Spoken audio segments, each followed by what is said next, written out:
Hello guys, thanks for watching my video. In this video I am going to discuss a lesson prescribed by CBSE in class 12, and the lesson is Journey to the End of the Earth.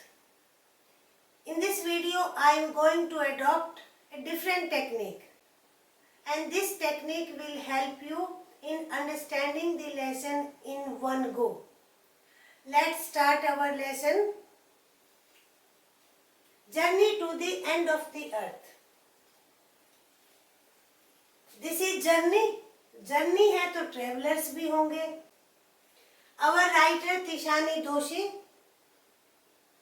Geoff Green, a Canadian, and students of high school.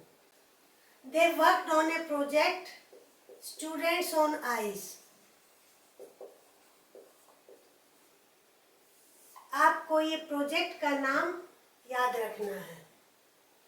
What was the aim of the journey? अब हम कहीं travel करते हैं तो हमारा M होता है either enjoyment or adventure, doing some research. What was their aim? The aim of Geoff Green, who was the head of the project, was to provide educational opportunity to students so that they learn to respect planet, they learn to respect environment, and they can absorb, they can act in time. We know today's children or youth are the future leaders, future policy makers. So Geoff Green included high school students in his program, and the journey is Journey to the End of the Earth means Antarctica. You can see in the image. What was the mode of transport? The writer, who is the narrator, used car, aeroplane and ship. They covered 100 hours of traveling. Destination I have already told you, Antarctica. She found Antarctica is immense. Immense, very big. Expensive, spread over a large area. You see in the image. And isolated. ये अलग थलग भी है दुनिया से. ये क्यों है वो हम अगले पॉइंट में डिस्कस करेंगे तो पता लग जाएगा. अगर हम एंटार्क्टिका को जानना चाहते हैं तो हमें हिस्ट्री भी जानने की जरूरत है. We must know history. 650 million years ago, there was a continent in southern hemisphere. Equator से साउथ की ओर जो एरिया है that is called hemisphere, southern hemisphere. 650 million years ago, there was a big continent or supercontinent that is called Gondwana. At that time, there was rich flora and fauna on the continent, huge variety of trees and herbs, etc. Flora, vegetable life, fauna, animal life. At that time, climate was warm. This continued for 500 million years. 150 million years ago, some changes came. And surprisingly, dinosaurs, you must have seen in picture or in films, dinosaur extinct यानी वो disappeared हो गए. Dinosaurs के लुप्त होने के बाद, disappear होने के बाद, mammals came on the planet. Mammals स्तनधारी जीवों को कहते हैं. और उसके बाद इंसान का धरती पर आगमन हुआ. I will explain with the help of the map and image how Himalayas were formed.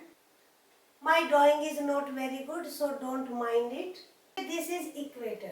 This part is called northern hemisphere, and this part is called southern hemisphere. मैंने अभी आपको बताया है कि 650 million years ago, this was one piece of land. ये जमीन का एक ही टुकड़ा था. जैसे अब आप मैप में देखते हैं Africa, south America Australia etcetera ऐसा नहीं था, ये एक ही लैंड था. 150 million years ago that broke into pieces and this continent was called Gondwana, जो कि आपको याद रखना जरूरी है. One piece of land joined North America and one piece of land moved upwards towards Asia. Asia की तरफ ये पीस बढ़ा और धीरे धीरे ये बढ़ता रहा एंड स्ट्राइक अगेंस्ट इट, और इसके एशिया के अगेंस्ट ये टकराया, जैम हो गया, और उसके टकराने से जो क्रस्ट बनी दैट इज कॉल्ड हिमालय. उस क्रस्ट को हम हिमालय कहते हैं. और ये piece of land that is now India, और आज ये टुकड़ा भारत है. अब ये जो जमीन का टुकड़ा है आज that is Antarctica. Tishani Doshi says Antarctica is coldest and driest continent on the planet. Why? ये जो जमीन के टुकड़े हैं ये सेपरेट होने के बाद ये एक पैसेज बन गया. इस पैसेज को क्या कहा गया? Drake passage.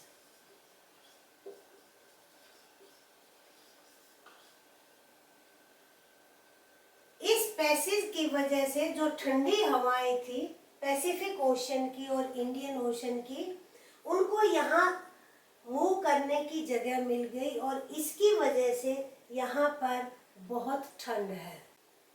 That is why Antarctica is very cold and also isolated. I hope it's clear now. हमारा जो नेक्स्ट पॉइंट है डिस्कशन का, जियोपॉलिटिकल कंडीशंस, जो राइटर ने एक्सप्लेन किया है. She finds that there is no human marker. वहाँ human being रह ही नहीं सकता, can't survive. Human being can't survive there. तो कोई मार्कर भी नहीं, no billboard, no trees. That is pristine. Pristine means pure ice. There we can find very tiny things, tiny insects as well as mighty life forms like whales, mighty things like icebergs. On Antarctica, one iceberg is equal to one country on the planet. And there is total silence. Since there is no human marker, total silence, we lose perspective of time. I have just explained why this continent is dry, cold and isolated. Next we will discuss impact of human activities, increasing population and burning of fossil fuels. Fossil fuels, ईंधन, petrol, diesel, कोल, ये सब fossil fuels है और आप सब जानते हैं कि ये लिमिट को क्रॉस कर रहा है. अब इसका इम्पैक्ट क्या हुआ फॉसिल फ्यूल्स का और इंक्रीजिंग पॉपुलेशन का? A blanket of carbon dioxide has been formed and the earth is warming. ये सबसे बड़ी चिंता का विषय है. आजकल आप सुन रहे होंगे इवन वेस्टर्न कंट्रीज में भी गर्मी बहुत पड़ रही है. The writer says, if you want to study past, future and present of the planet, you go to Antarctica and study there. क्योंकि इन आइस फोल्ड्स में ह्यूमन बींग्स और दूसरे जो एनिमल्स हैं, क्रीचर्स हैं, उनके एक्सटिंक्शन का और सर्वाइवल का और उनके बर्थ का मिस्ट्री छिपी हुई है. इसलिए वहां पर आइस इंपॉर्टेंट है. नाउ लास्ट में हम डिस्कस करेंगे what does the writer predict. After staying there, what does Tishani Doshi say about the future of the planet? She says news is not good. Melting of ice and icebergs tell us that planet is sick. ये बीमार हो चुकी है और हमारे लिए जो situation है वो अच्छी नहीं है, कि वार्निंग है. एक पॉइंट इसमें छोटा सा और है, that is importance of phytoplankton. Phytoplankton is a tiny grass and that grass is responsible for maintaining ecological balance on the continent Antarctica. This tiny grass is the only greenery there that provides oxygen to marine animals. So we must protect this grass. हमें इस grass को बचाने की कोशिश करनी चाहिए, वो हमारा लास्ट पॉइंट है. I hope everything is clear and you enjoyed the video. Video बंद करने से पहले लाइक करें, शेयर करें और चैनल को सब्सक्राइब करें. Thank you.